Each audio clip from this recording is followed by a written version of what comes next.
তায়েফের তিনজন বড় বড় নেতা ছিল, তাদের কাছে আল্লাহর নবী প্রথম যে কোরআনের দাওয়াত দিয়েছেন। একজনের নাম হলো উয়াইনা বিন হাসান, আরেকজনের নাম হলো মাসউদ বিন ওমর, আরেকজনের নাম হলো নাফর বিন আকরাম। তিনজনের কাছে আল্লাহর নবী কোরআনের দাওয়াত নিয়ে গেলেন। এই তিনজনেই বলল, মুহাম্মদ, মক্কার জমিনে এত ধনী ধনী মানুষ থাকতে তোমার মতো গরিব মানুষকে কেন আল্লাহ নবী বানাইলো? বলেন নাউজুবিল্লাহ।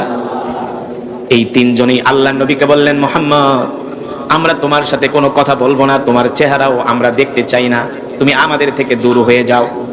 যদি তুমি নবী হয়ে থাকো আর যদি আমরা তোমার সাথে বেয়াদবি করি তাহলে নিশ্চিত আমাদের শাস্তি পেতে হবে। এই কারণে আমরা তোমার চেহারাও দেখবো না, তোমার সাথে কোনো কথাও বলবো না, তোমার দাওয়াতও আমরা গ্রহণ করবো না। বলেন নাউজুবিল্লাহ। এ যুবক শুধু এখানেই শেষ নয়, তায়েফের কাফিররা ছোট ছোট বাচ্চাদেরকে ডাকলেন আর বললেন, এদিকে আসো।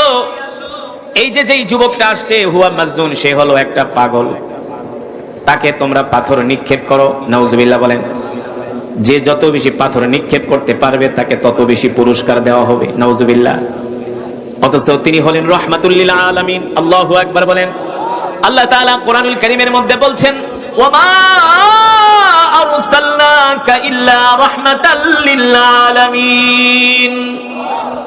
আল্লাহর নবীকে তায়েফের কাফিররা 1 কিলোমিটার, 2 কিলোমিটার, 3 কিলোমিটার না 5 কিলোমিটার পর্যন্ত আল্লাহর নবীকে দৌড়িয়েছে, আর আল্লাহর নবীকে পাগল বলে পাথর মেরেছে।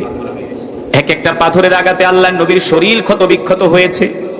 শুধু এখানেই শেষ নয়, একজন কাফির এসে আল্লাহর নবী বিশ্ব নবী রাহমাতুল লিল আলামিনের ডান পা মুবারকের মধ্যে একটা পাথর মারলো আর বলল, মুহাম্মদ, মিন মক্কা ইলাল মদিনা, মিন মক্কা ইলা তায়েফ, তুমি তায়েফ মক্কা থেকে আসছো তায়েফে দ্বীনের দাওয়াত দেওয়ার জন্য, তুমি যেই পা দিয়ে হাইটে আসছো এই পা আমি তোমার সাথে আস্থা রাখবো না, তোমার পা আমি শেষ করে দিব। এই কথা বলে কলিজার টুকরা বিশ্ব নবীর ডান পা মুবারকে একটা পাথর মারলেন।